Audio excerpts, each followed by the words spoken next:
In the quiet rural stretches of Troup County, Georgia, the winter air carries a kind of stillness that makes every sound sharper, every disturbance harder to ignore. On December 6, 2007, that silence was broken. Deputies were dispatched to the intersection of Whitfield and Stitcher Roads, an unremarkable crossroad that saw little more than farm trucks and the occasional commuter. But on that morning, what they found was anything but ordinary. There, lying on the roadside, was a smoldering black bag. At first glance, it looked like nothing more than discarded garbage, the kind of thing you might see tossed into a ditch by someone too careless to find a landfill. But as smoke curled upward and the acrid stench filled the air, deputies knew this was no ordinary roadside dump. Inside that bag were human remains, burned, mutilated, and incomplete. The victim's hands were gone, the feet were gone, the head gone. Whoever had placed the remains there had gone to extreme lengths to erase this person's identity. What remained was partial, charred, and heartbreaking. Authorities quickly ruled it a homicide, but the questions began to multiply faster than the evidence could keep up. Who was this victim? Why had someone wanted to erase every trace of them? And perhaps most hauntingly, where was the rest of the body? The autopsy revealed that she was a young black woman, likely in her late 20s, with no obvious signs of long-term illness or neglect. But beyond her physical description, there was little to work with. For years, the body remained nameless, the victim reduced to a Jane Doe. For the investigators, it was the start of a mystery that would stretch on for years. Without fingerprints, without dental records, and without a face to match a missing persons poster, they were left with little more than a burned torso. Leads went cold almost as soon as they surfaced. Without a name, there was no story, and without a story, there was no path to justice. The case haunted those who worked it. Deputies described the cruelty of it, how the killer hadn't just taken a life but had stripped the victim of an identity. To murder is to silence a voice, but to erase the markers of who a person was, that was to erase their very existence. It was as though someone wanted this victim to disappear twice. Years passed. Investigators followed every thread but found nothing. The remains were stored, cold, and anonymous. The case faded from headlines, but never from those who sought answers. Seasons changed, deputies came and went, and the black bag found on that cold December morning slowly slipped into the shadows of another forgotten cold case. Forensic science had its limits in 2007. DNA testing existed, but genetic genealogy, the tool that would one day break open hundreds of cases, was still more science fiction than practice. For Nicole Alston, whose name no one yet knew, time ticked forward without resolution. Meanwhile, her family in New York lived with their silence. Nicole had moved to Atlanta in mid-2006, chasing new beginnings. She was young, just 24 years old, and full of that restless energy that pulls people from one city to the next, looking for opportunity, for belonging, for something better. She kept in touch with her family, calling, checking in, letting them know she was safe. But then, around Thanksgiving 2007, those calls stopped.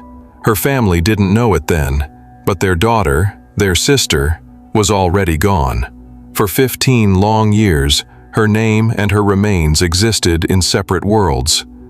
Her family carried the weight of not knowing, while in Troup County, the nameless remains gathered dust in an evidence room. Then, in early 2023, technology changed everything. The Georgia Bureau of Investigation, with the help of local deputies, decided to reopen the file. Technology had changed. What had been impossible in 2007 was now within reach. Authorities sent the remains to specialized labs, innovative forensic investigations in Virginia, and Gene by Gene in Texas. These were not ordinary DNA labs. They specialized in advanced forensic genealogy, the kind of testing that could build a family tree out of fragments, connecting even degraded samples to living relatives. The results were sent to the Georgia Bureau of Investigation Crime Lab, where the GBI began piecing it together, tracing genetic markers, narrowing down relatives, and finally homing in on one identity.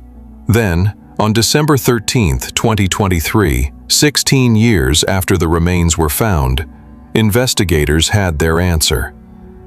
The smoldering bag on the roadside, the partial body stripped of its markers, belonged to Nicole Alston, who had vanished without a trace. For the first time, a name could be spoken. Nicole. A name, a life, a person. After all those years, she was no longer just Jane Doe. She was a daughter, a sister, a friend. Her family in New York received the news that finally closed one chapter of their nightmare and opened another. Grief sharpened by the confirmation of what they had feared all along.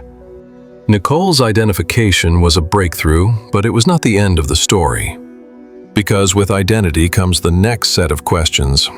Who killed her, and why? Then, further investigation revealed something chillingly calculated. After Nicole's death, Angel Marie Thompson, her girlfriend at the time, assumed her identity. Over the next 8 years, she collected Social Security benefits, food stamps, and Section 8 housing, all in Nicole's name. It was a scheme that continued until 2015, when the Social Security Administration finally required an in-person verification. At that point, Thompson reverted to her true identity. The estimated fraud totaled up to $200,000. By the August 19, 2024, detectives had accumulated enough evidence to arrest Angel Thompson for concealing the death of Nicole Alston. But that arrest was only the opening chord in a much darker symphony. The following year brought a seismic shift. In August 2025, nearly 18 years after that burned bag was found, prosecutors unveiled devastating new charges. Angel Thompson now stood accused of murder and 2 counts of identity theft. The investigation had unearthed far more than financial fraud. Prosecutors alleged boldly, publicly, that the relationship between Thompson and Alston had been abusive, coercive, and even trafficking in nature. Nicole, described as bubbly, trusting, and artistic, had tried to leave, but her attempt threatened Thompson's control and income. That need for money, for identity, and for power, authorities said, may have driven Thompson to commit the most violent act. The warrant for murder described the cause as homicidal violence by undetermined means, possibly targeting Nicole's throat or head. It noted Thompson had resumed normal life almost immediately, dating others via dating apps the night the body was discovered, renting their shared apartment, and even selling their car, all while the victim lay nameless and unavenged in that burning bag. Investigators called it calculated, meticulous traits of a true sociopath. At a press conference, Troup County investigator Clay Bryant said, "They deserve some finality. They deserve the truth. And we were just lucky enough to be able to find some facts that led us to the truth about what happened to Nicole." Prosecutors, led by District Attorney Fonnie Willis, added that carefully constructed indictments, including possible human trafficking charges, would follow, as the enormity of the case required meticulous handling. Thompson remains in custody, held without bond. The story of Nicole Alston reminds us that forensic science is not just about catching killers. It's about restoring humanity. It's about giving voice to the voiceless and identity to the erased. With every technological advance, we bring the lost back into the light, and with them, we bring hope to families who have waited far too long in the dark. It also reminds us how evil can masquerade as love, how manipulation can be disguised as companionship. For nearly 2 decades, Nicole was nameless, voiceless, a mystery in a bag. Thanks to breakthroughs in forensic science and the dogged heart of an investigator's devotion, her name has been restored. If Nicole's story moved you, please like, share, and subscribe for more true crime deep dives. And as always, stay curious and stay safe.